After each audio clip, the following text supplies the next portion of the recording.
Bueno, buenas tardes, bienvenidos y bienvenidas, veo caras conocidas, así que saludo a los conocidos y a los desconocidos también, son bienvenidos. Sí, Bueno, sí. vamos a dar comienzo a la segunda charla que nos va a brindar Santiago Antonioli. Santiago es economista, es especialista en temas urbanos, tiene un currículo muy extenso, no solamente curricular, sino también de gestión, así que son charlas que nosotros consideramos invalorables.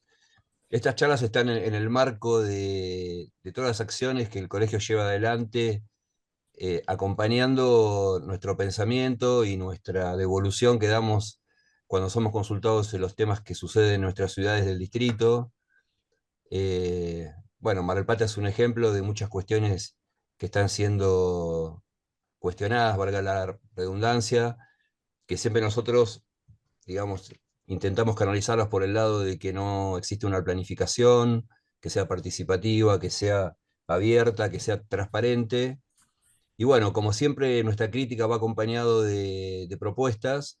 Esta es una de las propuestas, traer a un profesional como Santiago, que nos viene hablando ya de la charla anterior, de instrumentos para los municipios, de gestión, de captura de renta urbana, y bueno, todas esas cuestiones que hacen a que el Estado administre y sea como un poco el referee entre lo que ocurre en las ciudades y el potencial que tienen los desarrolladores, principalmente, que nosotros siempre nos cansamos de repetir que no estamos en contra de los desarrolladores, al contrario, son nuestra nafta para producir ciudades y en nuestro caso para también generar trabajo profesional a nuestra matrícula.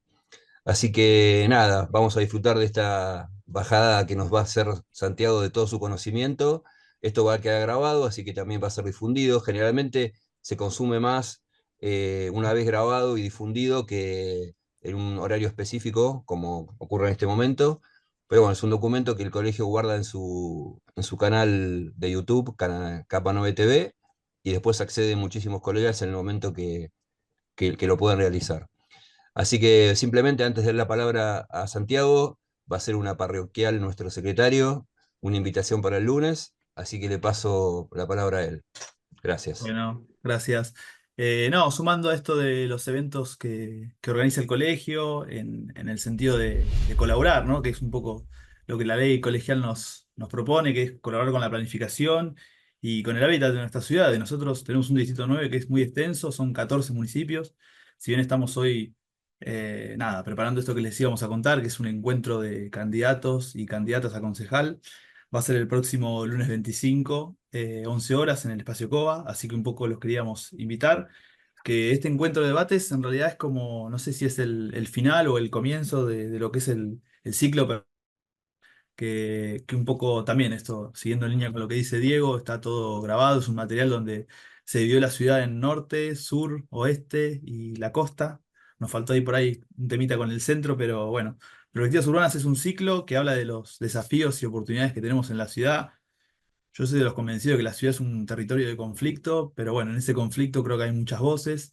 Y en ese sentido, se va a entregar un documento que hablábamos con Santiago recién, que lo compartíamos antes de dar inicio, que lo valioso o lo rico de este encuentro de Perspectivas Urbanas fue justamente que estaban varios de los actores que entendemos que formamos parte de la comunidad, porque así como estamos profesionales de distintas áreas, también hay ONG, asambleas, muchos referentes municipales, mucha gente que conoce los territorios y qué mejor que escucharlos.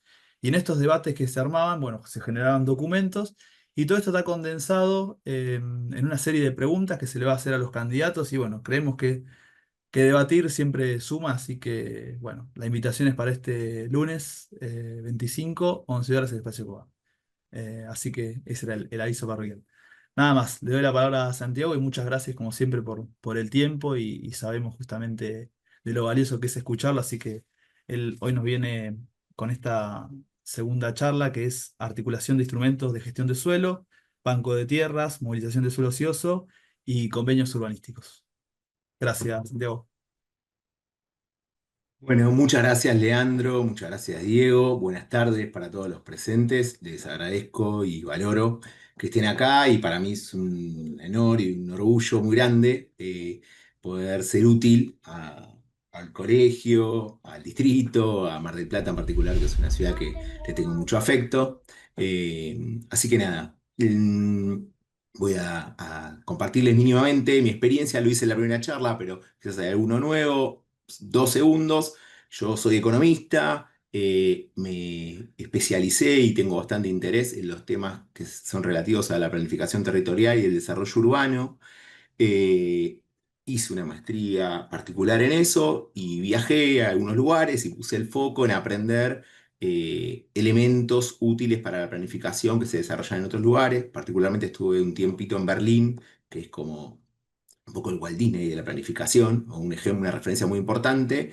Bueno, y eso me despertó a meterme mucho en tema.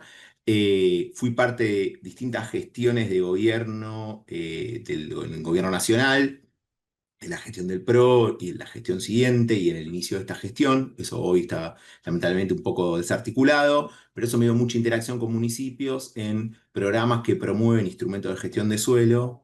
Entonces tenía el recorrido teórico de saber cómo podían funcionar esos instrumentos y pude ver cómo era la interacción, las limitantes o los condicionantes que se encontraba con 160 municipios de todo el país de 15 provincias. Entonces eso, bueno, me despertó mucho interés. En la charla anterior hablamos de participación municipal en la valorización inmobiliaria, que coloquialmente en muchos lugares lo conocen como plusvalía urbana. Explicamos un poco cómo era la dinámica del mercado del suelo, que es muy particular para pensar el uso y la potencia de los instrumentos. Y tal cual decía Leandro, hoy voy a desarrollar otras 3 familias de instrumentos y bueno, voy a tratar de enmarcar eso. Un comentario mientras que busco el compartir pantalla. Eh, Me gusta dar clase y creo que es útil hacer como un depósito de confianza, simular que nos conocemos hace mucho y que no tengan ningún inconveniente en frenarme en cualquier momento de la charla, preguntar o intercambiar puntos de vista, porque me parece que construye mejor la forma en la cual uno conoce o entiende de los temas. 4 o 5 segundos voy a hacer, minutos, perdón, voy a hacer un repaso mínimo de lo que habíamos hablado en este primer encuentro, porque marca un poco esto que es una segunda charla. Hay una situación de contexto, ¿sí? Que tiene un crecimiento urbano no planificado. Eso en las ciudades de Latinoamérica pasa aún más. El mercado o las ciudades avanzan más rápido que la planificación. Eso genera una expansión sobre áreas agroproductivas, o sea, tensiones sobre los periurbanos, ¿sí? O áreas de mucho interés ambiental. Hace tiempo que es muy alto el consumo de suelo urbano por habitante y es uno de los indicadores que hay que poner en objetivo e intentar mitigar. Eso convive con muchísima frecuencia de suelo y viviendas ociosas en las áreas urbanas consolidadas. Eh, bueno, eso está lleno de problemas, eso un poco lo vamos a desarrollar hoy como tema, ¿sí? Todo eso impacta y presiona sobre el suelo, que es un bien que no se puede mover, no lo puedo trasladar, que encima en el caso de la Argentina es un activo que por deterioros de la macro está dolarizado, entonces hace una demanda de dólares sobre un bien que no tiene transabilidad con el exterior, eso también genera aún más presión y que es un activo de los activos legales, que tiene una particularidad, que tiene la capacidad de valorizarse muchísimo, muchísimo. O sea, un cambio de uso del suelo, lo vamos a detallar un poco, puede cambiarle el precio del suelo eh, por un porcentaje muy importante, entonces hay mucho incentivo a trabajar o ver el suelo con sentido de renta, y la planificación tiene que tratar de mirar eso, a mi modo de ver como una oportunidad de creación de valor, o sea, entender el suelo como un banco de valor y trabajar sobre eso. Eso genera ciudades que tienen problemas de fragmentación, segregación, y el resultado es gobiernos locales que están debilitados financieramente en esto de que llegan tarde, de que las infraestructuras cuando llegan a veces son ineficientes. Entonces, yo un poco lo que voy a tratar de enmarcar es tratar de mirar, bueno, un resultado parcial de una política que dinamiza el mercado, lo lleva en determinada dirección, lo canaliza, lo incentiva y consigue un resultado que tiene que ser necesariamente mejor que el resultado existente. Si no, la cosa no se va a modificar. Por eso voy a poner énfasis en esa idea al principio y después voy a detallar qué herramientas se puede usar para intentar conseguir eso desde mi punto de vista o mi experiencia, ¿sí? Eh, Fantástico. Bueno, a partir de eso, un gran problema de esto es que hasta hace poco tiempo en la planificación no había instrumentos de gestión del suelo puntualizados que fuesen al foco del tema, que intentasen encontrar una solución a determinados temas puntuales de la problemática que estamos planteando. Eso cada vez hay más casos, mejor evidencia, más bueno, ensayo y error que va dando determinados resultados. Y faltan, y todavía faltaban y siguen faltando, marcos normativos provinciales de ordenamiento territorial. Sobre el final voy a volver a remarcar esta idea. Hay solamente 5 provincias que tienen una ley provincial de ordenamiento territorial que marque lo que nos convoca. Y bueno, la verdad es que es una necesidad tratar de poner en agenda en el futuro inmediato, como objetivo máximo, conseguir una ley nacional. Hubo varios proyectos, pero que nunca llegan a buen puerto. Y lo mismo conseguir en muchas provincias. Algunas están trabajando en eso. Bueno, viene muy errático en el contexto donde está cambiando un poco el paradigma y el rol de la política pública.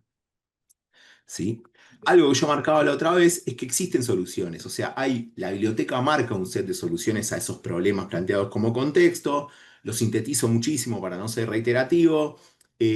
Para el crecimiento urbano, casi todas las medidas tienen que ver con internalizar las cargas, o sea, buscar que la congestión se resuelva con cargas o tasas, eh, o usos o regulaciones. Hay una idea muy relevante para pensar esto, que no siempre puede primar un criterio economicista, no resuelve todo ponerle un precio, sino que antes que el precio tiene que haber un ordenamiento que marque con un foco específico en la sostenibilidad y en el bienestar del ser humano, qué va en qué lugar, ¿se entiende? Quiero decir, hay externalidades, efectos negativos que pueden surgir de determinadas actividades que es muy difícil que convivan incluso pagando el costo de eso al lado de otras actividades. Entonces, primero ordenarlo, a partir de eso pensar una planificación. Para el acceso a la vivienda, hoy en día hay mecanismos de financiación de un montón de tipos para el desarrollo y para el acceso, ¿sí? Hay regulaciones, en algunos lugares se implementan zonas especiales de interés social. Voy a puntualizar sobre eso hoy porque vamos a hablar de los convenios urbanísticos y voy a dar una breve referencia o ejemplos. Un problema grande es que como las manchas urbanas, la expansión urbana es más rápido que lo que consigue la planificación y las jurisdicciones de los municipios, empieza a haber muchos temas de gestión metropolitana, ¿sí? Argentina empieza a tener cada vez más áreas metropolitanas no definidas o que no tienen ejercicios de municipios que coordinen. Y ahí se corre el riesgo de que los municipios entren en la tendencia de canibalizar normativas, o sea, que por querer ganar competencia después terminen en un resultado pírrico, o sea, que pierdan todo, ¿sí? Bueno, eso pide mejor gestión metropolitana, hay mucha biblioteca respecto a la gobernanza, mucha financiación de organismo internacional, baja con un principio de subsidiariedad, que simplificando, dicho coloquialmente, quiere decir que el menor nivel de gobierno debería hacerlo mejor. Entonces hay mucho foco puesto en los gobiernos locales y en esa articulación de los gobiernos locales con la sociedad civil, con distintas organizaciones de la sociedad civil. Y después para el problema del financiamiento del crecimiento urbano, decir, porque en el fondo el tema es conseguir una ciudad compacta, eficiente, que tenga músculo para poder financiar un desarrollo urbano sostenible y socialmente deseable. Bueno, herramientas muy potentes tienen que ver con estos instrumentos de gestión de suelo. Ya fuimos desarrollando los que tienen que ver con captar o participar desde los municipios en una parte de la valorización que se puede crear, y hoy vamos a ver otros. ¿Sí? Eh, y algo que quedó con un poco de conclusión de la charla anterior era que si la planificación urbana consigue, que es algo que cuesta verlo como resultado, a veces está puesto como una meta, pero no sale del papel, digo yo, ¿sí? Dinamizar el mercado del suelo de verdad, o sea, realmente conseguir entrar en esa producción, y lo voy a tratar de poner en un número porque mientras que pensaba la charla, buscaba algún símbolo que trate de ser eh, eh, claro y concreto de lo que quiero tratar de transmitir como idea, ¿sí? Pero digo, tiene mucha capacidad de potenciar el desarrollo de actividades concatenadas de muy alto valor agregado, que son todas las actividades derivadas de la construcción. O sea, la construcción tiene una demanda de empleo muy, muy fuerte para sectores de distintos grados de formación, involucra localmente a muchísimas actividades, entonces tiene una potencia muy muy fuerte que yo creo que debería ser un objetivo que tenga muchísimo más énfasis. A su vez, eso, si eso gana músculo, va a poder dar respuestas efectivas más inmediatas a demandas urbanas. Quiero decir, equipamientos más próximos, reducir distancias de traslados de las personas para resolver necesidades. Y ahí sí creo que las ciudades, si lo plantean desde una gestión que mira eso de una forma más coordinada, pueden pensar en ganar atractividad global. O sea, muchas ciudades del mundo hoy, por Internet y los migrantes digitales, etcétera, consiguen tener muy buena calidad de vida, bueno, buena conectividad, acceso a determinados bienes, entre ellos la vivienda derivada del suelo, del valor del suelo más asequible, y bueno, eso naturalmente impacta en atractividad global. Y yo creo que eso, bueno, no es casual que la charla es hacia Mar del Plata, o sea, Mar del Plata tiene mucha potencialidad para pensar eso en términos un poco más regionales o globales. Y esto eran como las definiciones que quedaron la otra vez, lo que marcaba, lo detallé mucho más, ahora no quiero detenerme en esto, pero lo necesito marcar porque es el punto de donde está casi todo lo que vamos a charlar. Eh, Hay un urbanista muy relevante, un teórico muy, muy importante, que empezó la agenda de muchos de estos temas hace 30 40 años y sigue teniendo mucha vigencia, se llama Martín Smolka, que hizo muchos cálculos para un montón de lugares y las cifras son impactantes, pero son realmente así, que un cambio de uso de suelo o densificación puede valorizar el suelo, piensen un cambio de uso de rural urbano a veces lo duplica, a veces lo triplica, a veces lo quintuplica, ¿sí? O sea, tiene una potencialidad muy alta de valorización, ¿sí?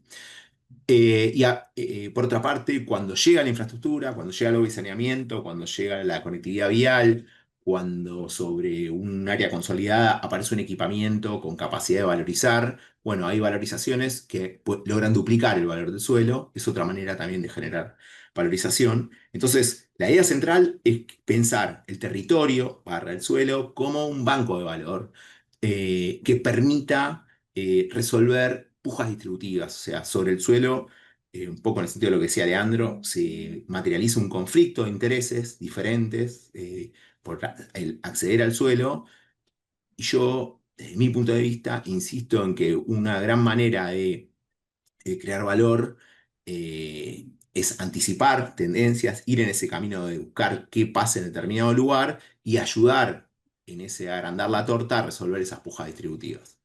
Entonces ahí creo que hay un punto muy relevante. Puesto del otro lado, esto fue un poco más para esta vez, vengo estudiando un poco cómo se calcula el costo de infraestructuras con distintos indicadores en distintos lugares. Argentina en el 2023 hizo un informe bastante detallado y muy útil, siendo una metodología del BID para medir brechas de inversión en infraestructura, o sea, cuánta plata habría que poner en infraestructura para llegar a un 100% de cobertura de agua y saneamiento urbana dispersa y rural, ¿sí? Sabiendo que los equipamientos que se usan son distintos, quiero decir, las plantas de tratamiento, las conexiones, etcétera, ¿sí? Lo mismo para vialidad y equipamientos, no lo tengo puesto acá, pero se los comparto. El volumen total son 56.000 millones de dólares, es muchísima plata, pero no es tanta plata, en el fondo, ¿sí? No voy a hacer referencia, pero uno puede tener como comparación financiamiento internacional puesto para estabilidad macroeconómica, etcétera. Es muchísima plata, pero puesto en una agenda de 10 15 años no debería ser tanta plata, ¿sí? Y algo importante, un indicador que usan ahí, y después lo verifiqué en otros lugares, es que más o menos, por supuesto que es un súper promedio y algo simplemente para marcar una idea, que es que el costo promedio estimado por habitante de agua y saneamiento en áreas consolidadas más o menos va entre 2.000, 3.000, $3.500, y para áreas de densidad muy dispersa va entre 3.500, 4.000, $4.500. Hay diferencias de 30%, 50% en el costo de las infraestructuras asociadas a una densidad determinada. Uno después puede hacer ejercicio de escala. De hecho, esas fotos de documentación de lugares donde fui encontrando esta información, hacen eso. Bueno, y es otro argumento muy a favor de pensar que es necesario gestionar la ciudad de una manera más clara y con objetivos más concretos, porque si no, tiene un costo que socialmente es muy difícil de asumir.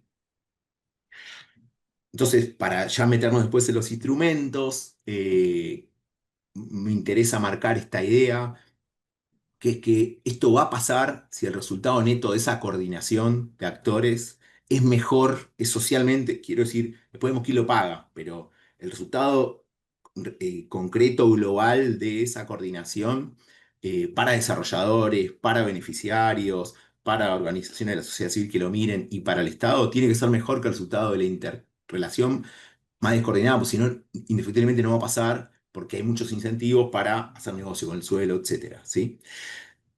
Para que eso pase, yo en el ABC de condiciones hay dos que me parece, he aprendido, o esta experiencia me mostró que es muy importante. Una primera es nutrir de mucho músculo a las áreas de planificación. Esto que les contaba de haber trabajado con muchos gobiernos locales, como una contraprestación a la asistencia técnica que nosotros les dábamos y que después de eso conseguían equipamiento electrónico, computadoras, etcétera, era que nos pasasen en una encuesta cómo se componían las áreas eh, relacionadas al tema en los distintos municipios. Hay municipios donde hay un funcionario solo de planificación general, en municipios más grandes hay agrimensura, regularización dominial, planificación, obras, etcétera, distintos, ¿sí? En promedio, nosotros encontrábamos que había un funcionario y dos asistentes técnicos para la totalidad de los municipios, donde había cuatro o cinco oficinas. Algo que era muy fácil de verificar era que tenían muy poco diálogo entre sí, que Agrimensura no hablaba con planificación, que alguien atendía las obras, los proyectos de obra, y alguien atendía la ventanilla de la demanda habitacional, jamás se cruzaban, que todos trabajaban con muy poca capacidad técnica en términos tecnológicos y que había una pregunta que en el fondo, sintetizo mucho para no extenderme, pero que marcaba que mucho las áreas de planificación eran miradas desde el resto de la organización, era evitar un quilombo, o sea, estar lejos, tratar de generar cosas que más o menos, expedientes que pasaran y que no generaran quilombo con el resto de la comunidad, más en municipios más chicos, ¿no? Pero digo, bueno, eso necesita cambiar el punto de vista y encontrar que esto puede nutrir, articular y acompañar un sector que puede contribuir muchísimo a la creación de valor de todas las ciudades. Eso es lo que me interesa marcar y creo que donde eso pasa empiezan a darle vuelta. Entonces, ¿por qué? Y porque los municipios que empiezan un poco a ir en esa línea ven crecer en sus presupuestos recursos más rápido que lo que pasa con otras tasas, otras cargas, otros medio mundos con los cuales pescan impuestos que son más difíciles de cobrar y que tienen un costo político a veces más fuerte. Por supuesto, si sale mal, también tiene un costo, es asumir riesgos, no es sencillo, pide relativa buena voluntad, tiene control y instancias de participación pública o transparencia, pero sin una voluntad política de arriba hacia abajo es difícil que pase, lo tengo claro, ¿sí? Y después creo que tiene que tener esto de sostener una visión estratégica con el ser humano en el centro, que muchas veces es algo que parece solamente bien intencionado o naif, pero que para mí es central, que es decir, el resultado de la planificación no tiene que ser el fin, sino que es un medio y eso se tiene que poder ver en que a la hora de pensar determinados proyectos hay que considerar de qué va a trabajar la gente, a qué distancia va a estar de resolver sus necesidades, si hay lugares para guardar los autos, quiero decir, el espacio verde real, o sea, verificar que la calidad de vida es mejor. Si no, muchas veces termina esto en algo que es teórico. Yo noto que en los lugares donde se coleccionan buenas historias, donde eso da buenos resultados, se retroalimenta positivamente mucho más rápido, mucho más rápido. Eh, si ese músculo está, si esa voluntad política está, creo que hay algo ahí que es pensar para conseguir ese resultado, que es asumir las condiciones de mercado, no, me gusta decir que no es útil que el gobierno o la sociedad civil corra a los desarrolladores por izquierda.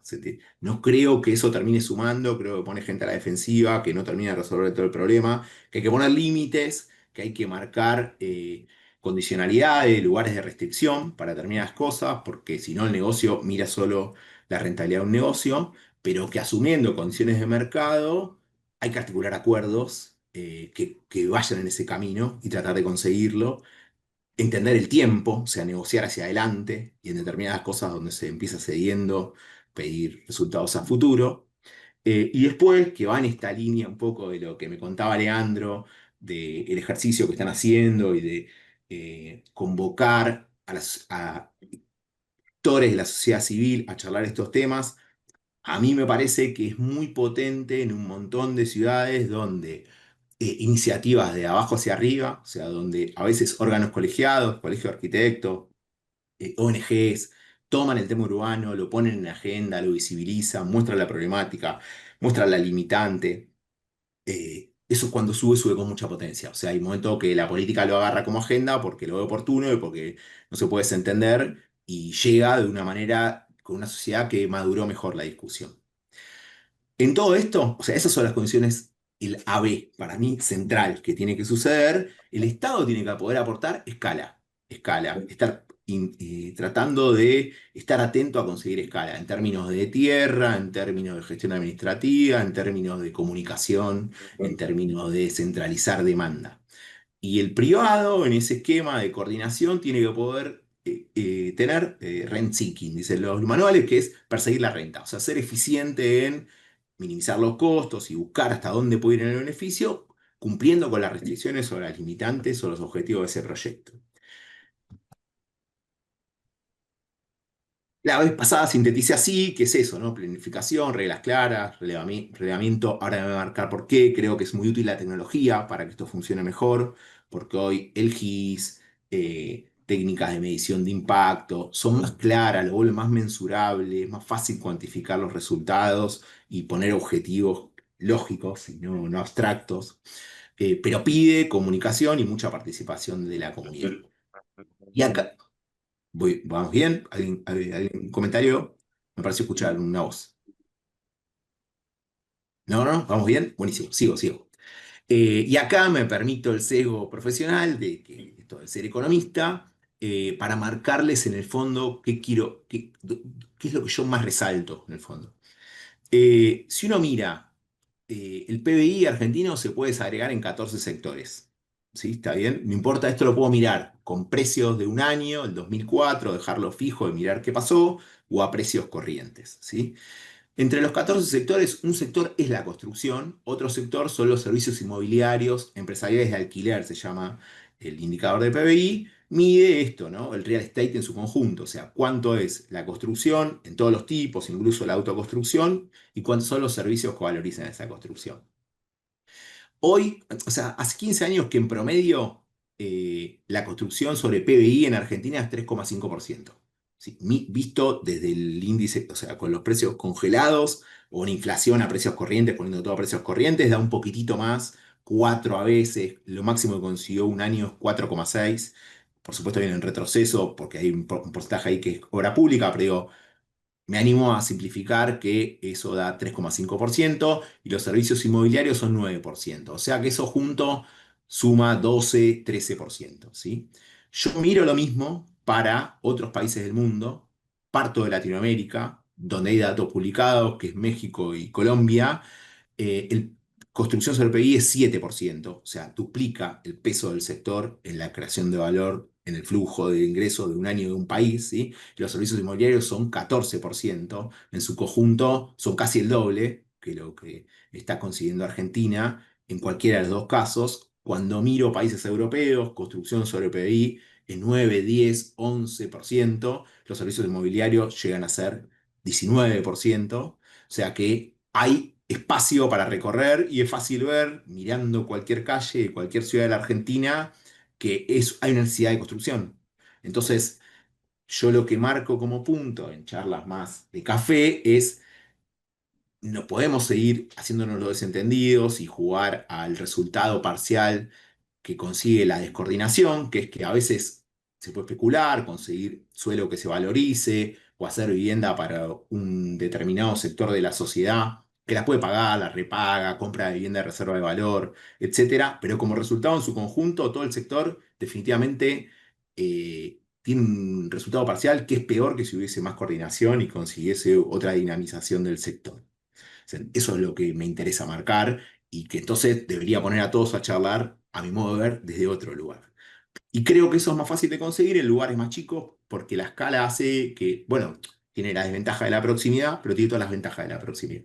Entonces, nada, con muchos municipios donde vi que esto funciona, tiene que ver con eso. Ahí lo puse en un concreto, en términos de resultado, me parece que tiene que ser un objetivo que guíe un poco, no sé cómo es localmente, es muy difícil medir el PIB urbano en la Argentina, de las provincias y los municipios, la técnica la sé, pero no está hecho el Producto Bruto Regional desde hace mucho tiempo, entonces es medio difuso. No obstante, en casi todos lados puede haber un poquitito más, un poquitito menos, pero no sale de ese global nacional. ¿Sí? ¿Estamos bien? Todo esto que dije, todo este tiempo que me tomé fue para enmarcar los instrumentos sobre los que vamos a hablar y ahora voy a ser más específico, ¿sí? Hoy vamos a ver banco de tierras inmuebles, estrategia de movilización del suelo ocioso que tiene una batería de instrumentos, depende cómo lo instrumentan los municipios, y consorcios urbanísticos o convenios, y voy a particularizar un poco en reajuste de tierras, me parece también que es un instrumento, una figura muy interesante. Voy a empezar por banco de tierras.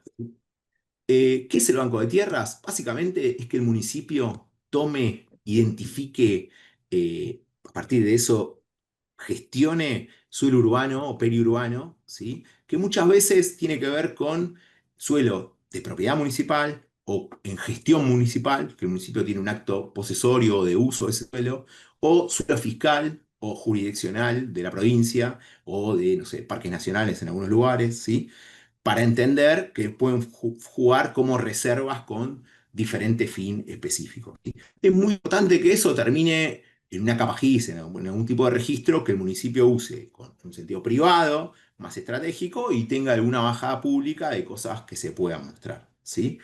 La idea es que ese instrumento sea un vehículo para que si funcionan los instrumentos de captación de plusvalías, muchas veces los desarrollos pueden pagar en suelo, ese suelo nutre al banco.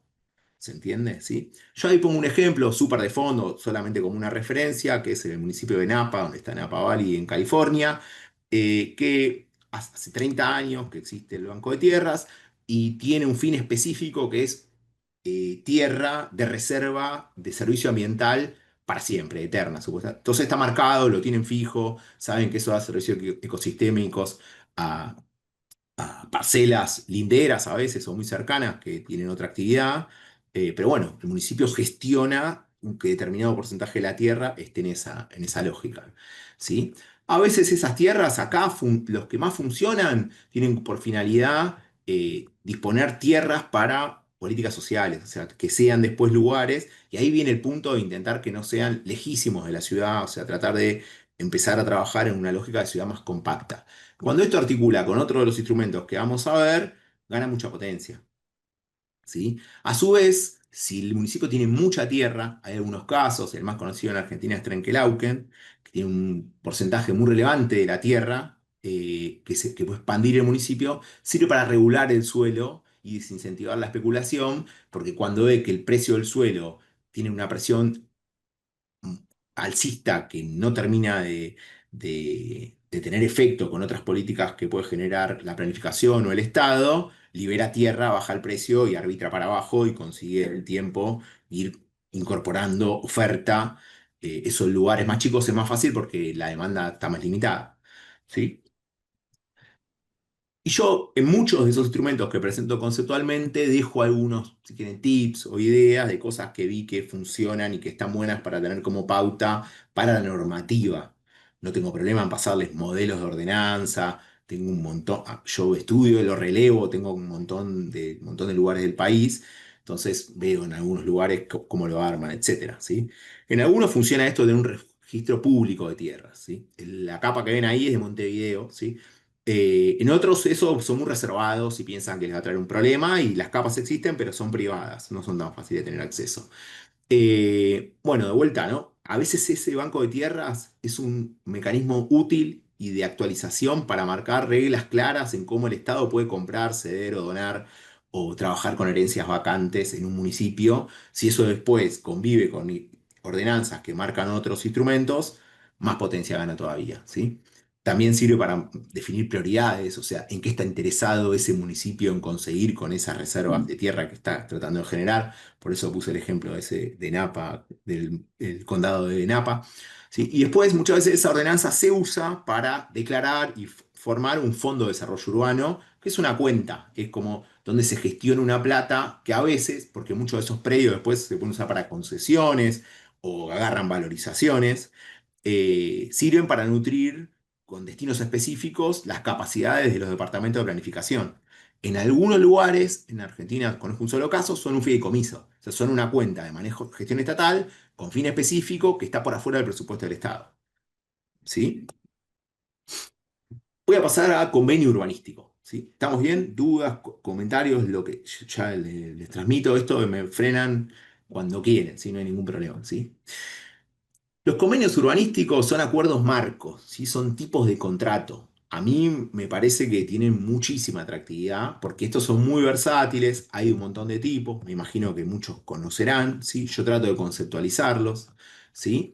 Son una manera muy útil de establecer y transmitir a la sociedad cómo los municipios quieren interactuar, coordinar con el sector privado, ¿sí? Pensando en desarrolladores y propietarios, o sea, sabiendo que muchas veces los propietarios del suelo no tienen un interés, no están mirando todo el tiempo con un fin específico ese desarrollo, o tienen una expectativa sobre la valorización de su terreno que está alineada o no con necesidades. Bueno, entonces poner a todos en la misma mesa a pensar cómo articularlo, ahí donde el Estado tiene una capacidad enorme de poner escala, ¿sí?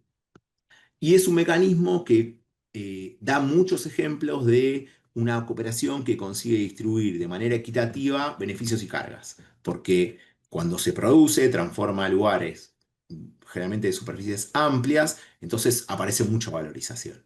Entonces hay una parte que se puede pescar, hay una valorización que se va a materializar, transforma lugares urbanos, tiene que conseguir más objetivos condicionantes del fin específico de ese convenio urbanístico.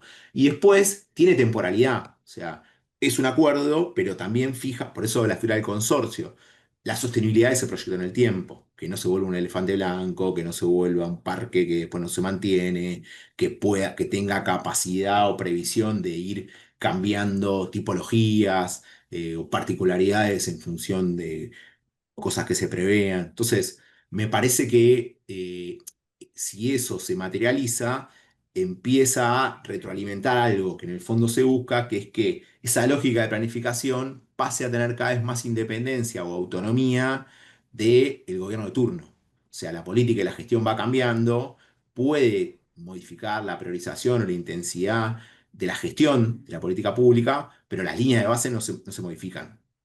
O sea, planificaciones que sean plurianuales y que excedan las gestiones. Parece fantasioso, en algunos lugares sucede, en algunos lugares sucede. Aparte porque en algunos lugares no hay tanta gente que se involucre de entrada con estos temas. Entonces, mantenerlos y tratar de ir en un camino y convencer a los decisores de la política de los beneficios de esto es útil. Bueno, esto más o menos lo fui marcando todo, ¿sí? Y acá me voy a detener en el reajuste de tierra, ¿sí? Como forma de convenio urbanístico. Los tres casos que están marcados en fotitos son simplemente referencias. El primero es en Córdoba, que buscaban generar espacios verdes y hicieron un reajuste de tierra sobre una fracción no tan grande. El segundo es Tegucigalpa, en Honduras, que también buscaban tener un parque lineal urbano muy, muy grande en un área degradada, el área central, hicieron un reajuste de tierra muy importante. Ahora voy a marcar porque esto sí es importante. Y el último es Guadalajara, es parecido. Entonces, hizo proyectos que tienen grado de avance y relativa concreción. Eso se googlean y están, es fácil de saber más o menos cómo funciona y cuál es el acuerdo marco. Eh, ¿Cómo es la dinámica de esto? Los propietarios ceden temporalmente las parcelas al municipio para hacer esa reorganización, para no lograr manchas dispersas de cosas, de no tener 1000 parquecitos, sino un parque grande a veces, esto quiero decir. Eso muchas veces consigue cargas urbanísticas mejor distribuidas, es un uso más eficiente de los recursos, ¿sí? Y yo anticipo como idea, no siempre es así, que los propietarios reciben una parcela que es más chica, pero es mucho más valorizada. O sea, cambia en superficie por mucho valor en superficies más chicas. ¿Sí? Y a su vez tienen estos acuerdos, y algo me olvidé de decir del Banco de Tierras que también es relevante, es que sirven para financiar la urbanización de manera muy grande, porque buenos acuerdos son activos, se vuelven activos, entonces se pueden usar de garantía para conseguir financiamiento. Que eso acá no conozco ningún caso, pero afuera es algo más común, que los bancos de tierra tienen activos claros, precisos, que no, fuera de vaivenes, y el mundo busca vehículos financieros para dinamizar excedente. Entonces, si eso funciona, tracciona muchísimo la capacidad de financiar desarrollo. Entonces, eso me parece que es muy importante tenerlo en cuenta, muy importante. Y después lo último que dice, que también es otra idea que me ha tocado ver mejor, ¿sí? Que es fuerza la complementariedad de los propietarios. Complementariedad, de vuelta, perdón el sesgo, es un concepto de la economía, es que tiene mucho costo ser el primero que va a tomar una decisión. Ya cuando hay muchos que la tomaron, es más fácil asumir eso porque está sociabilizado el costo colectivo de esa decisión. Eh, entonces, si no hay mecanismos o incentivos para coaccionar eso, para conseguir que colectivamente todos juntos lo hagan, muchas veces hay innovaciones, técnicas, grados de acuerdo que no se van a conseguir, que va a ser difícil que se consiga. Entonces, estos marcos son muy útiles porque con una adhesión de un 60-70% pueden generar incentivos para forzar al resto. Entonces, en la previa anticipan el beneficio de ser parte. Entonces traccionan, funcionan traccionando. De vuelta, si se vuelven buenas experiencias, si capitalizan buenas historias, eh, me parece que es una manera útil de poner en funcionamiento. La vez pasada hay una pregunta que surgía, perdón, que era, bueno, ¿cómo me parecía a mí que podía ser una buena manera de poner en funcionamiento un ejercicio de captación de participación municipal en la valorización inmobiliaria? Y yo les transmitía que a mi modo de ver, a veces una estrategia gana mucha potencia cuando consigue un buen caso, o sea, un primer caso de éxito. Porque muchas de estas cuestiones están muy condicionadas por cómo los desarrolladores, los decisores de política, las personas, ¿sí? Los decisores de política pública, ven al Estado. O sea, ¿cómo lo ven? Si lo están buscando para hacer un manejo, si piensan que es la máquina de impedir, si hay absoluta desconfianza, es muy difícil que funcione. Entonces, pero esas mismas personas a veces con un primer caso que funciona, están puestos en otra perspectiva, ya miran las cosas con otra lógica y todo empieza a funcionar de otra manera. Eso es lo que quiero remarcar como concepto. Y después, como pautas para pensar el instrumento de gestión de suelo de los convenios, ¿sí? Yo creo que es muy importante, no, de vuelta, reitero la idea de que no creo que sea útil poner a sectores de la sociedad a correr por izquierda a los desarrolladores. Me parece que eso a veces patea la pelota fuera de la cancha, no termina poniendo a la gente en una mesa de construir ideas, ¿sí? Pero me parece que es muy importante la figura de las audiencias públicas o interacciones de otros actores de la sociedad civil para pensar en ese esquema de cómo se negocia y tratar de generar acuerdos. Y eso tiene mucho que ver con la voluntad política y cumplir esos acuerdos, ¿sí? Pero me parece que es muy relevante. No solo con un rol de control o de transparencia, sino para construir el acuerdo, para entender que determinado convenio urbanístico tiene que tener foco en la escala humana. Está lleno de convenios urbanísticos que son un negocio, son simplemente un negocio comercial, funcionó, pero que después tiene mucho costo. Entonces, me parece que forzar un poco esa idea, creo que puede ser una idea útil. En la Argentina, a mi modo de ver, pasa poco eso. Lo mismo, reglas claras, ¿no? Plazos de ejecución y penalidades por el incumplimiento para no generar estos principios de activo que después se especulan en algún punto. Sirve para hacer los primeros casos de plusvalía o participación municipal. ¿sí? Y después acá yo marco algo y tiene que ver con la foto que está puesta ahí, que es de Alemania, particularmente de Berlín, que es a veces pueden ser una oportunidad para plantear zonas especiales de interés social, que es un instrumento en sí mismo. En Argentina hay muy poquitos casos de instrumentos de seis, se llaman en la literatura.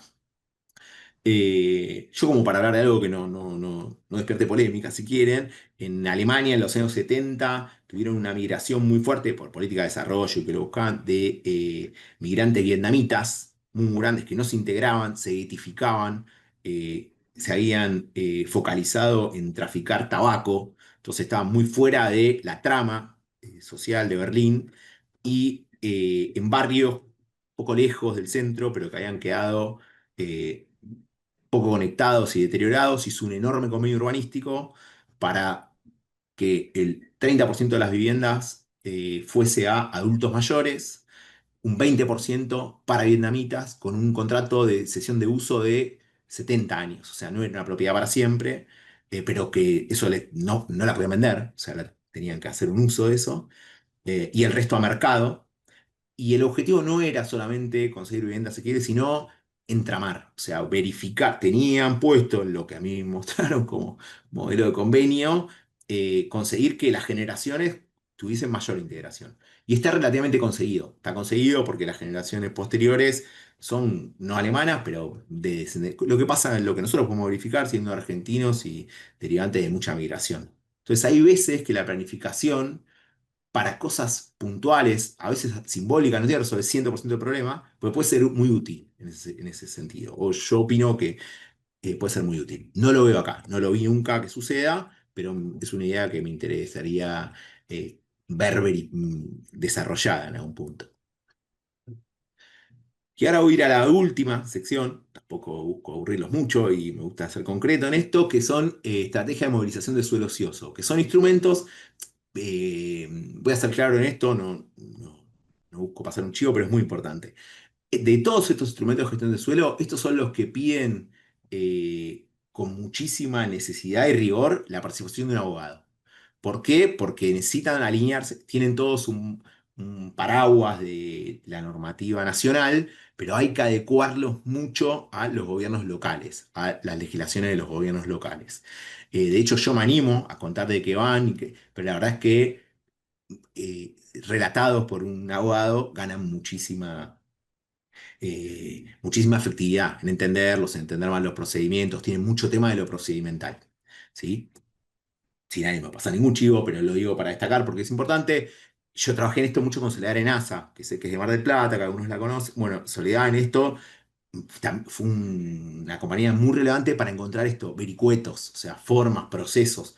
Algunos voy a marcar, pero que son relevantes, porque algunos de estos instrumentos en algunos lugares levantaron mucha polvareda. O sea, algunos no llegan a destino. O sea, la ciudad lo intentó, salieron los diarios, tienen como dejo de confiscariedad o de generar expropiación, entonces enseguida aparece el sacrosanto derecho de la propiedad privada, que está bien que así sea, pero en el fondo está puesto en un lugar que sesga la intención, o no hay que pensarlos en ese sentido, ¿sí? Eh, no me parece, o sea, creo que es redundante decirlo, pero lo voy a remarcar, ¿sí? Es muy necesario aprovechar el suelo existente, no dejar marcas porque vuelve muy ineficiente, ¿sí? O dinamizar esos lugares, esos pasivos urbanos, revierte mucho el disvalor que generan. Muchas veces hay lugares abandonados, muchas veces por fábricas en centro de ciudades que quedaron desafectadas, que generan enormes extensiones de tierra que generan mucho disvalor a los terrenos linderos, ¿sí? Eso mejora rápidamente, es muy rápido para activar viviendas y hacer un mejor uso de las infraestructuras que ya están instaladas. O sea que tiene mucha ganancia en ese sentido. Fortalece mucho las finanzas públicas porque pasa de cero, de algo que el Estado tiene que gastar en desmalezar, estar atento a un montón de problemas que generan y empiezan a hacer o sea, recaudan y contribuyen a la oferta asequible. En algunos lugares donde lo hemos visto medido, a veces es 10% o 15% de la superficie urbana de un municipio, que aparecen terrenos baldíos o con construcciones paralizadas. Entonces, encontrar instrumentos que generen incentivos para movilizar eso tiene muchísima potencia. El primero que voy a hablar es la prescripción administrativa, ¿sí? Que es, generalmente se busca sancionar una ordenanza que especifique cómo va a funcionar esa prescripción administrativa. Ahora voy a decir qué es, ¿sí? Que está en línea con una ley del dominio de la tierra provincial, que es una ley nacional, ¿sí? Que tiene una modificación que permite esto. Hay un camino más largo, que es por una vía judicial, donde se busca determinar el dominio. Eso tiene un montón de instancias y costos y tiempos para conseguirlo. Y lo que permite la ordenanza de prescripción administrativa es que eso sea un expediente administrativo y que tenga tiempos mucho más cortos, replicando el mismo mecanismo, pero más corto y más barato en el fondo, ¿sí? Ahí está puesta la dinámica. Un referente en eso es Luciano Scatorini, que es un arquitecto, es un escribano, perdón, que era secretario de Desarrollo Territorial y Hábitat y que tiene escrito un poco bastante de esto. Puse el mecanismo de él porque es claro en eso, ¿sí? Tiene mucho que muchas veces hay terrenos donde los municipios ya hacen un uso, tienen un uso posesorio, lo mantienen un montón de años. Muchas veces eso tiene una figura de usucapión, a veces no, pero tienen un acto de uso posesorio del terreno y pueden tomar la decisión de incorporarlo al patrimonio público del Estado siguiendo un mecanismo de prescripción administrativa que hace esto, o sea, arma el plano de mensura, pide un derecho, un informe de dominio, si no hay nada, si no hay eh, ningún, no me acuerdo la palabra, pero ninguna medida judicial puesta, ninguna medida cautelar puesta sobre el dominio de ese bien, se puede declarar la vacancia. A partir de eso se da un plazo perentorio para que no aparezca nadie, para que funcione, porque se prueba el uso de parte del Estado muchísimo tiempo. Se hace un decreto, se escritura y se hace la inscripción del título. Entonces el municipio pasa, eso muchas veces puede nutrir los bancos de tierra. Es una manera útil de nutrir los bancos de tierra.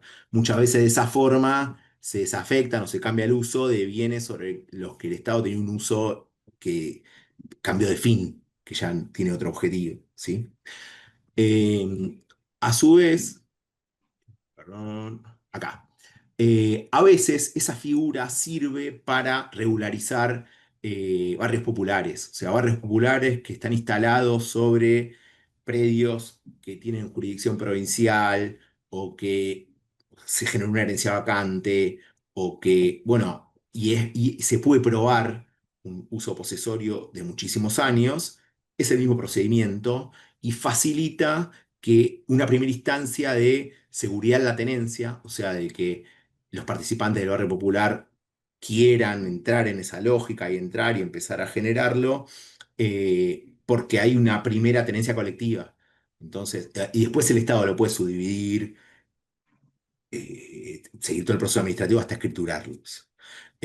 Hay una evidencia argentina y mundial que la gente con título de propiedad y escritura mejora un montón la calidad de vida, ¿sí? En un montón de sentidos, mejora el acceso a educación, mejora el acceso a servicios, mejora el acceso a trabajo de mejor calidad, mejora la forma en la cual mantienen su casa. Entonces, y eso es una gestión que a veces no es tan cara. O sea, que se puede hacer porque simplemente empezar un camino de regularización que tiene instancias administrativas. Entonces, nada, es una figura útil, bastante útil, ¿sí? Otra figura que va en el mismo sentido es la declaración de herencia vacante. Creo que lo dije la otra vez, si es así les pido disculpas. Yo tuve un profesor de desarrollo urbano que decía, no hay lotes a la venta, porque los lotes a la venta ya tienen puestos el precio de la expectativa, el tipo ahí cree que se va a poder hacer un edificio. Lo que hay son herencias rotas, gente que está peleada, que recibió en herencia un garage o una estación de servicio, los hijos no se quieren hacer cargo. Ahí vas a conseguir barato algo que le va a estar resolviendo un problema. Y usando eso como chiste didáctico para marcar lo que quiero decir, hay un montón de herencias que quedan vacantes en las ciudades y que se traban muchísimo tiempo porque hacerse cargo de resolver el expediente no es fácil. Entonces, una manera, y a la larga eso va a terminar en el fisco. O sea, más tarde o más temprano, si no aparece la declaración de herederos, va a terminar en el fisco. Bueno, en algunos lugares han encontrado mecanismos para agilizar eso. Primero pide una articulación entre la justicia y lo administrativo municipal más fuerte dejarlo como regla claro, y en algunos lugares usan un premio. Eh, en Chile, por eso está puesta ahí la referencia, en otros lugares pasa, en algunos municipios de la Argentina tienen el intento, pero no conozco ninguno que se esté aplicando, les dan el 30% como premio del avalúo fiscal. Entonces, para el Estado es una manera para que vengan a declarar la herencia vacante, ¿se entiende? Para decir, mira, acá no hay heredero, los conozco, soy un familiar indirecto, no me va a corresponder, no la puedo. Bueno, es una manera de dinamizar suelo haciendo un intento de expropiación por un porcentaje chico del avalúo fiscal. Y consigue terreno, y consigue Eh, tierra. discúlpame. Sí. Sí, Provincia de Buenos Aires también otorga un 30%. Buenísimo, buenísimo, Cuando buenísimo. se trata de herencia vacante, el denunciante tiene derecho al 30% del valor. Buenísimo, buenísimo. Es lo mismo, no lo sabía yo el caso de la provincia. ¿Lo hace la provincia y para todos los municipios? No, que recibe, digamos, el valor que se toma es un valor que establece una comisión ad hoc que se forma con la municipalidad y otras entidades civiles y es bastante parecido al valor, digamos, venal, un poco menos, pero se le da el 30%. Buenísimo, buenísimo, buenísimo. A mí me parece que hay un camino en eso, me parece que hay un camino por recorrer de parte de los municipios. O sea, tratar de Entiendo que justo la provincia de Buenos Aires es particular en ese sentido, porque los municipios son colindantes, porque tienen el ordenamiento territorial, bueno, por un montón de cuestiones. De vuelta acá lo de los abogados, cómo se articula.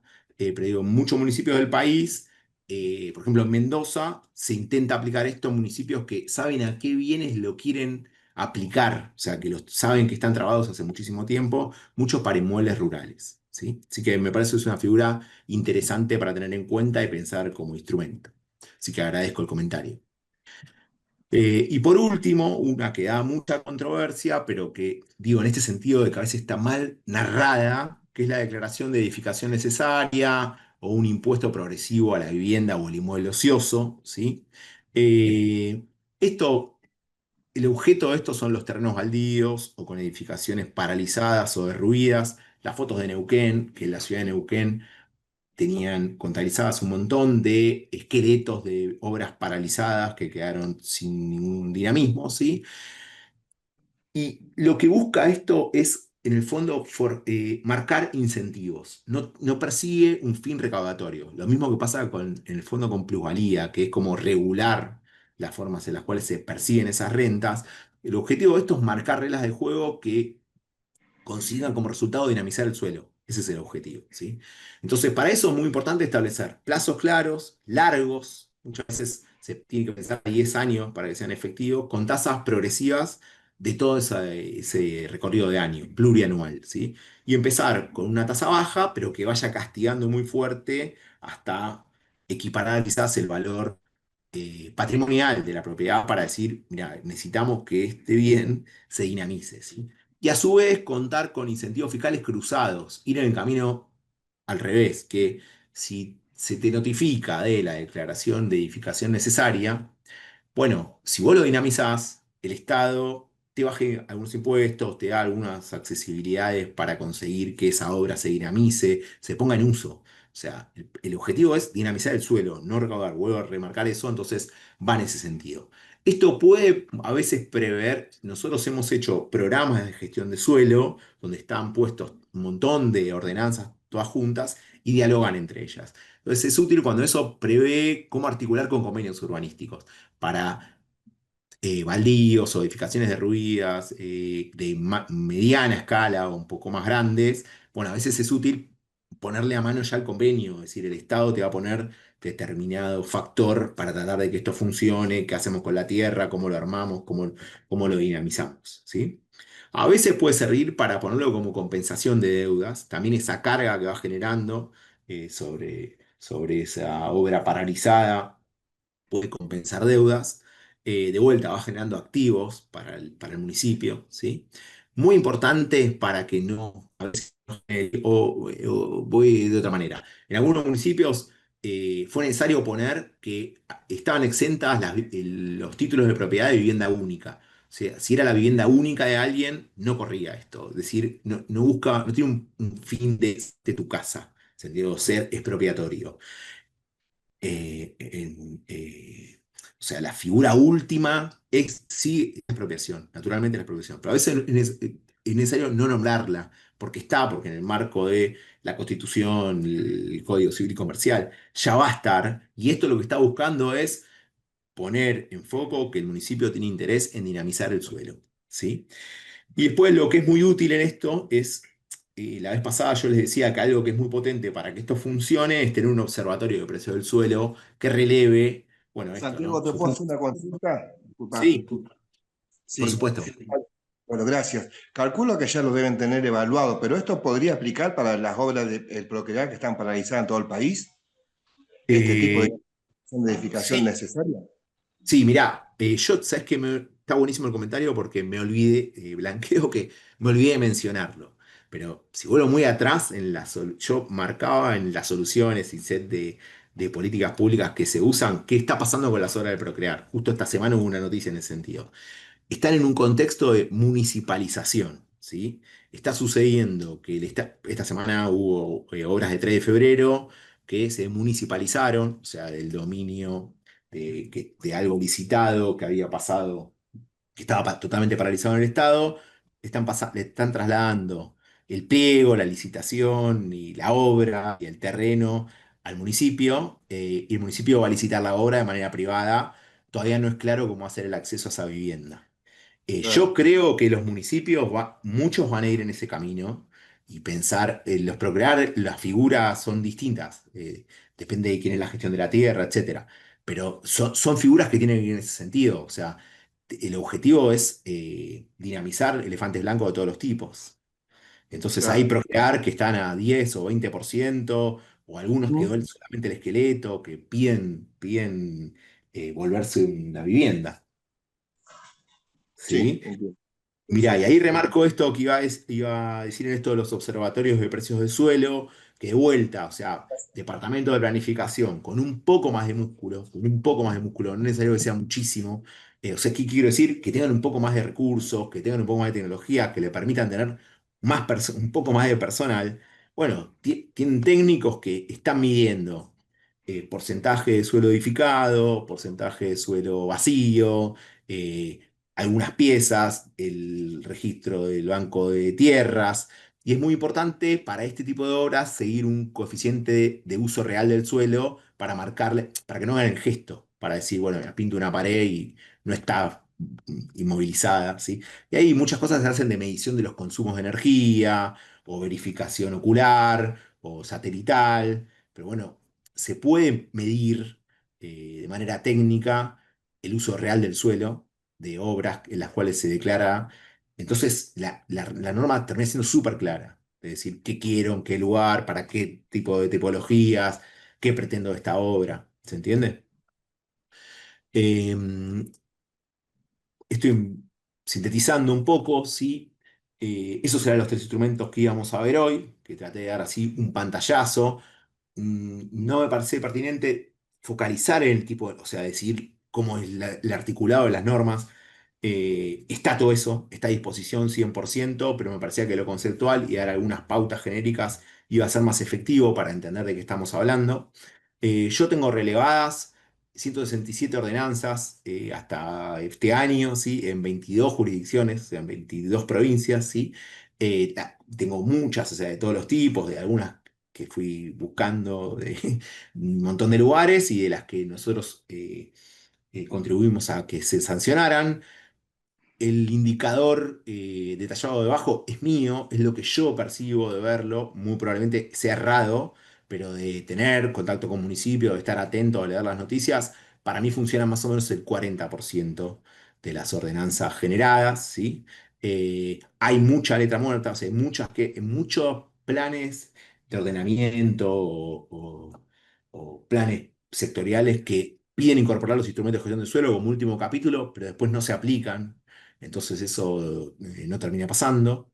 En donde se aplican son en municipios muy relevantes. Yo contabilizo que más o menos el 75% de la población urbana tiene una incidencia de ordenanzas municipales que están jugando un rol de papel. En el AMBA hay un montón, ¿sí? Es un tema súper heterogéneo, o sea, cada municipio lo aplica como más o menos le parece. no hay norma, esto se corre a veces el riesgo esto de canibalizar eh, las modalidades, entonces municipios que terminan con resultados que son malos porque están mirando lo que hace el del lado, para mí eso es un problema. Por eso marco, ¿no? Que a veces el mismo instrumento de gestión del suelo en un municipio tiene una intención súper confiscatoria y que no va a dialogar con el mercado y en otro lugar está puesto para hacer un negocio. Y eso me parece pide una maduración más relevante, ponerlo sobre la mesa y pensarlo de otra manera. Y después que el marco este provincial, solo 5 provincias cuentan con ley de ordenamiento territorial. Es bastante importante que Argentina consiga en no mucho tiempo tener más provincias participando de pensar el ordenamiento territorial con otra lógica. Sería como un fin superlativo conseguir una ley nacional. Y la vez pasada terminé con palabras, ahora termino simplemente con un ejemplo, una foto, porque siento que hablé mucho, entonces ya me pensaba que iba a ser así. No es una cuestión eh, de querer decir que lo de afuera es mejor, ni nada parecido, sino el ejemplo, ¿no? Que Berlín, esto que les contaba, que fui a estudiar, etcétera, y un departamento de planificación que tiene 4 o 5 maquetas de una escala muy grande, donde las personas lo pueden mirar, donde se usa como museo, se usa para planificar, invitan a los órganos colegiados de arquitectos, a las cátedras de arquitectura de las facultades, a organizaciones de la sociedad civil, a pensar la ciudad y a mirarlo en una escala urbana muy grande. Y yo creo que ahí hay un ejercicio para, no sé si copiar, pero inspirarse de poner en claro esto de decir, un objetivo de hacer crecer, de duplicar el sector. No es porque hablo para arquitectos, sino porque creo que la construcción tiene que pesar más en las economías. Definitivamente es un traccionador de desarrollo y eso articularse muchísimo con las tareas de planificación, que son un interés muy grande que tengo. ¿Sí? Así que así termino. Sí, muchas gracias. Bueno, Santiago, gracias. Siempre te digo que más allá del virtuosismo de tu conocimiento, haces que una charla dura, como es el tema de la economía para los arquitectos, sea llevadera. Así que tenés una Gracias. doble felicitación. Muchas No, gracias. bueno, vamos a abrir a preguntas. Yo me voy a rogar por ahí la primera. Primero, un comentario, viste que vos dijiste varias veces el tema de lo peligroso de correr a los desarrolladores por izquierda, y ahí me quedo dando vuelta, viste, nosotros en este impulso que tenemos de intentar que todos los actores sociales piensen en la planificación y lo vean como algo virtuoso, desde el foro de la construcción que integramos hasta haberlos invitado a varios eventos a los desarrolladores, el tema que por lo menos los locales nuestros piensan que solo el hecho de que se regule ya es un tema de izquierda, ¿entendés? Sí, Entonces, sí, sí, ¿eso sí. qué es? O sea, ya simplemente decir, mirá, vamos a pensar una regulación que nos beneficie a la ciudad y también a ustedes para que tengan una empresa y un beneficio más beneficioso, es visto como una cuestión, como planteaste, de izquierda. Pero bueno, eso para hacer una cosa que me quedó dando vuelta, que te la quería contar y quería contarle a todos los que estamos acá presentes. No, yo voy a inaugurar la primera pregunta con una pregunta por ahí que obviamente va a ser difícil que la responda, no sé si tiene respuesta. Yo comparaba recién lo que mostraste de Berlín con lo que sucede acá en Mar del Plata y es como son dos polos, ¿no? Que son dos extremos. La pregunta es, en una ciudad como Mar del Plata, que todas estas cuestiones no están tenidas en cuenta, por lo menos en las últimas décadas, ¿cómo te pensás que hay que abordar el primer tema que habría que abordar para comenzar a pensar en algo que aborde la planificación? Porque obviamente no se puede paralizar la ciudad, pensarla y arrancar dentro de 2 años. ¿Cómo comenzarías vos en una ciudad tan distorsionada y tan descalabrada como es Mar del Plata?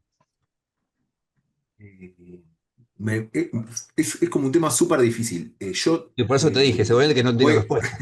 no, voy a pecar de 100% turista y de haber hecho esta invitación a un depósito de confianza, como si nos conociéramos mucho.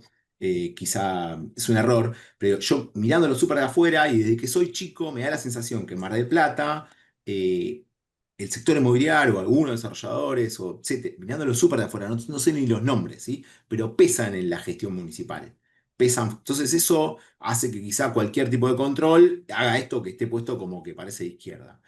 Yo creo que eso pide, o sea, es muy importante que haya desarrolladores, es muy importante que la ciudad construya, se edifique, piense de la transformación. Eh, Debería buscar de los que tengan intenciones de cambiar lo conseguido hasta ahora, algún caso que muestre la necesidad de la renovación, o sea, tratar de no dejarse correr por el conservacionismo, por decirlo de forma 100% exagerada, ¿se entiende? Consiga un caso de resultado social deseable, o sea, vivienda más asequible y de transformación urbana, se tiene, quiero decir, buscar alguna pieza, no sé cuál, quizás, no sé, yo conozco bastante la ciudad, pero no soy local, pero quizás alguna zona cerca del puerto, o desde la entrada a la ruta 2 algún sector cercano a la ruta 11. Y bueno, en esa pieza urbana pensar un buen convenio que consiga muchos resultados, que sea muy claro, que tenga, entonces que sirva para que personas que quizás están paradas del otro lado de la sociedad civil, bueno, empiecen a no estar diametralmente enfrente. ¿Se Como un entiende? ejemplo, conseguir como un ejemplo que sea como el comienzo de Sí, mostrar sí, yo, algo virtuoso. tal cual, tal cual, tal cual. En algunos municipios es encontrar el ejemplo, o sea, generar el convenio urbanístico o el proyecto que, bueno, viste, el desarrollador no podía caminar en el pueblo porque lo puteaban todos, hay uno solo, va a ser el desarrollador. Bueno, hagamos algo que, tipo, que nos involucra a todos de una manera de vas a ganar plata, pero también hay que cumplir determinada cosa. Eso si no lo arma el Estado no va a pasar. Es muy Claro, difícil. sí, sí, tal cual. Entonces, pero yo iría estratégicamente en identificar el caso. Y de vuelta, perdón, lo impune, ¿sí? Pero del colegio, del órgano colegiado, yo trataría de forjar el caso, o sea, de poner el ejemplo, decir, acá se podría pensar esto de determinada manera Claro, así. ¿Se bien, entiende? bien, Déjame perfecto. decirlo último, perdón que yo hablo mucho, perdón, pero de vuelta, y perdón que referencia de vuelta a Berlín. Algo que me llevaron a ver, que era muy llamativo, era una fábrica de hilado gigante, gigante, debería tener 6 7 manzanas, que había sido bombardeada la guerra, quedó a la mitad, terreno, en unas manzanas atípicas, de forma medio triangular, que agarraron todo el segmento, hicieron una conservación de lo poco que se podía conservar, hicieron un centro cultural, vivienda, desarrollo, y todo lo alrededor hicieron un reajuste de tierras. O sea, agarraron todo lo que había, que era una zona relativamente degradada, e hicieron vivienda muy potente, de mucha valorización. Y te llevaban de excursión, ¿se entiende? Porque era un Claro, caso que tamizaba un montón de objetivos todos juntos. Y ahí seguro están los desarrolladores de Berlín. Si no, es muy difícil que eso suceda. bien. Bueno, gracias por la respuesta. ¿Quién quiere hacer una pregunta? ¿Se desmutea o levanta la mano? No, te consulto algo. Yo trabajo en el Banco de Tierras Municipal. Entonces nosotros tenemos lo que por ahí vos llamabas, pero son casos puntuales, ¿sí? Aproximadamente 200 asentamientos. En realidad la palabra asentamiento es un título, no denigra, porque en muchos casos hablamos de viviendas totalmente consolidadas, ¿sí? Y nos encontramos con que, bueno, desde que estoy yo se ha podido regularizar aproximadamente más de 100, ¿sí? La tierra se ha podido dividir, se le ha podido dar a la gente, pero tenemos 100 que ocupan media manzana, cuartos de manzana o más, y bueno, y estamos ahí, digamos, porque por más ley que se pueda aplicar, se tiene que aplicar la propiedad horizontal en muchos casos, aunque algunas leyes permiten dividir en terrenitos chiquititos, digamos, hay algunos decretos que autorizan esa división. Y bueno, eso podrían ser ejemplos como para usar individuales de cómo normalizar la situación de grupos de 20 o 30 familias que viven desde hace 40, 50 años en esa situación, sin regularizar, digamos, ¿no? Hace falta la intervención del arquitecto primero, del agrimensor después, digamos, que se organice todo eso y bueno, y se solucione ese problema. ¿De qué municipio sos, perdón, para De aclarar? General Porredón. Ah, bien. No sabía que estaba. Eh, Buenísimo, buenísimo. Bueno, mira, buenísimo que cuentes que una parte importante de los asentamientos van consiguiendo regularización. Está buenísimo que eso dialogue con los bancos de tierras. Te soy sincero, conozco poco el caso municipal de Mar del Plata porque mi interacción con ellos fue muy poca. Y en todos los casos donde se participaban del programa de fomento de los instrumentos de gestión de suelo, pero después no se involucraba. Entonces siempre lo veo muy de lejos, ¿sí? Solo de lo que busco en internet, etcétera. Entonces me recontra sirve lo que contás. Yo lo que sí veo es eso, es como quizás eso tiene potencia por ganar en articular mejor oficinas de la municipalidad que dialogan poco, que no tienen una visión más estratégica. Y después eso, ¿no? Como marcos jurídicos que ayuden a resolver esto, ¿no? Las particularidades, los lotes que no completan, lugares que son difíciles de regularizar, pero me parece que hay un camino y que la tendencia que mejor funciona es esa, la de urbanizar lugares asentados y darle ciudad y bueno, y trabajar en ese sentido. Entonces, buenísimo, buenísimo lo que contás. Bien. ¿Alguien más? ¿Preguntas? Perdón, había una pregunta en el chat.